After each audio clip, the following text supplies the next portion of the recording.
We are all very concerned about what's happening in and around North Korea, and today we are honored to have with us Michael Maloof. He's the author of a book, A Nation Forsaken.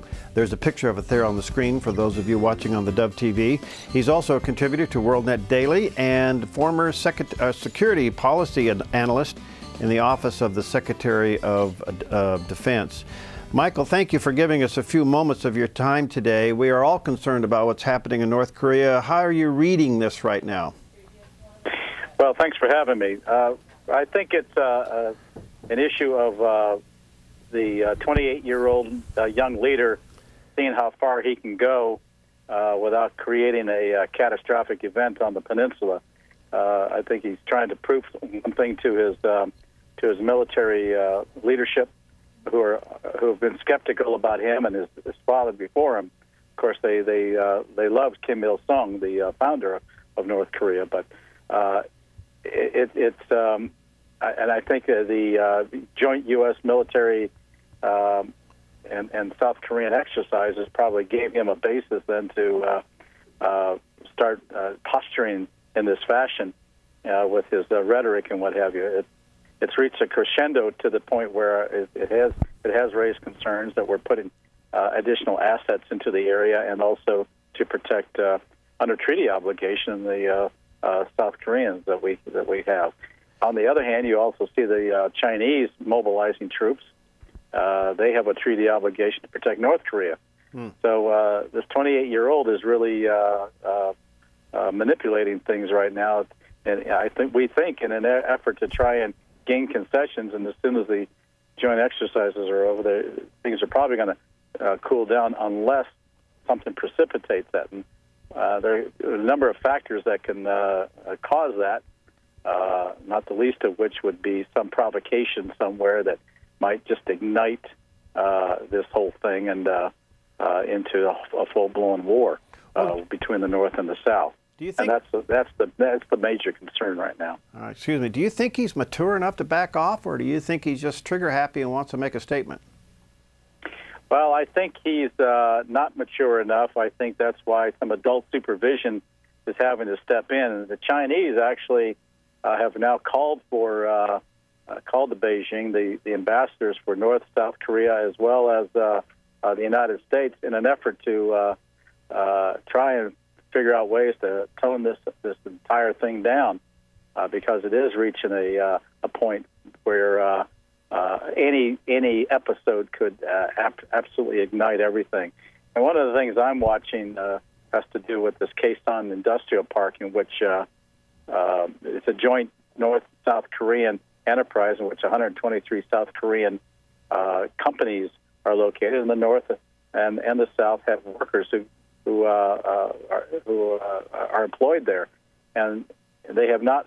The North has not allowed some 800 South Koreans to return in their shift. Wow! And now the South Korean defense minister is saying that if necessary, they will undertake a rescue of them, a hostage rescue of them if necessary. That could trigger something off too. So anything can happen, and I think they're trying to have cooler heads prevail here at this juncture.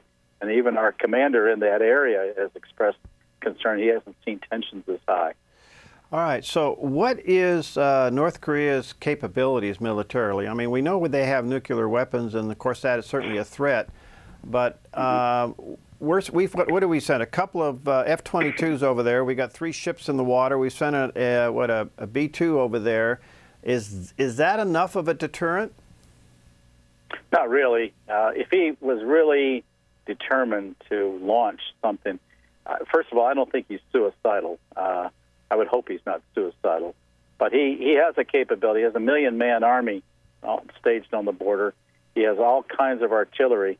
If those troops moved, theoretically, they could overwhelm Seoul within a matter of days.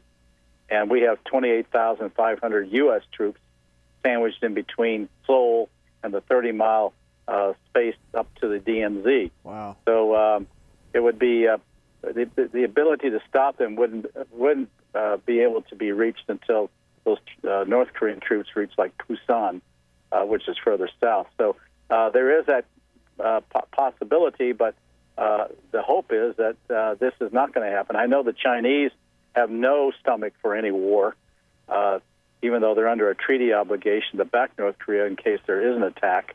Nor do we. And the hope is that ultimately the kids are going to want to have some kind of concession of some sort.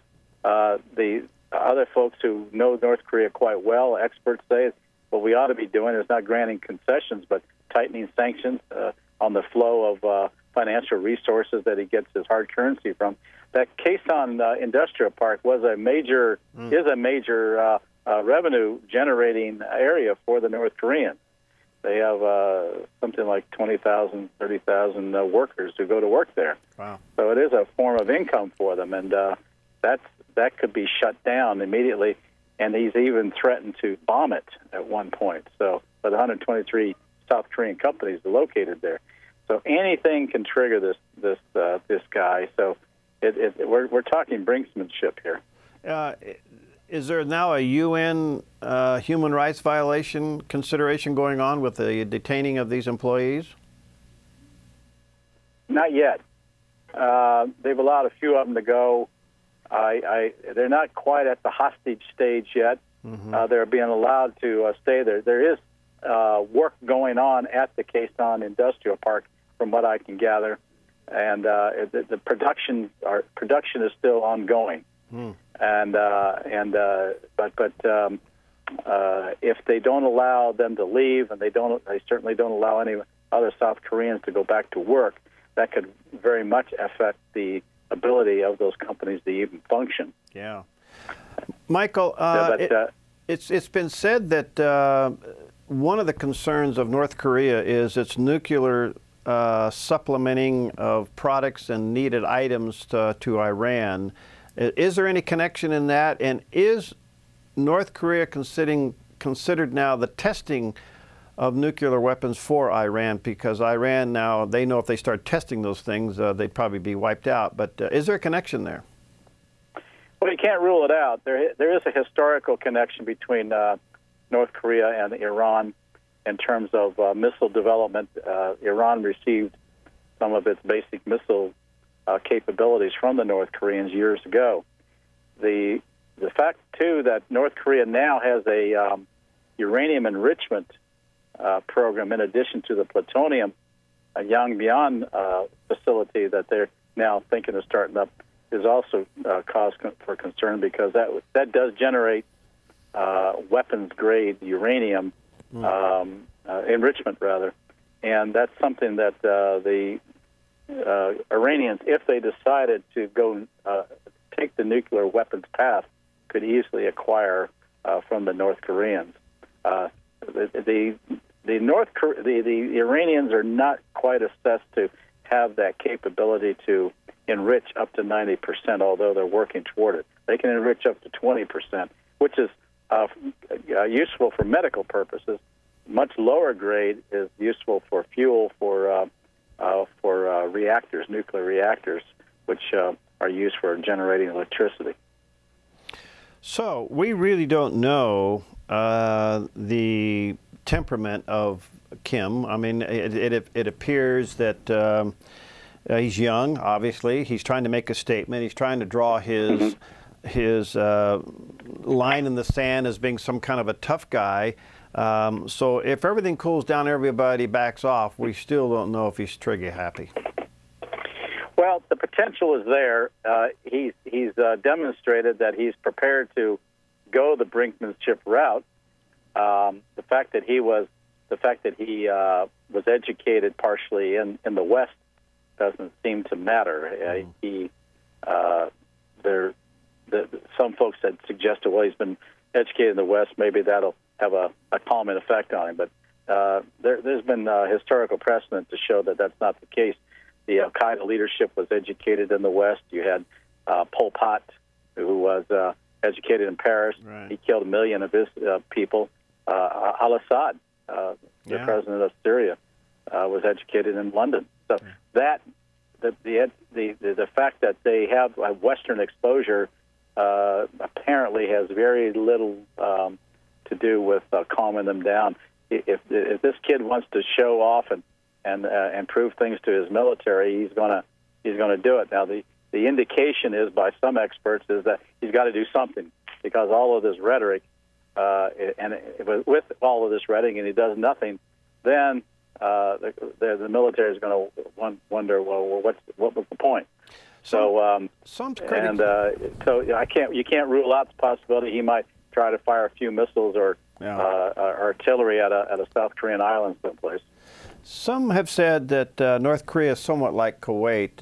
They have this big military emphasis and threat, but the infrastructure with the citizens is so weak that if that military or if the leadership was weakened, that the people would somewhat just kind of collapse and give in. Do you think that's true? Well, the military is much of the foreign revenue that he does acquire goes to the military. Yeah. So, and in some cases, it will depend upon how strong his military can hold out.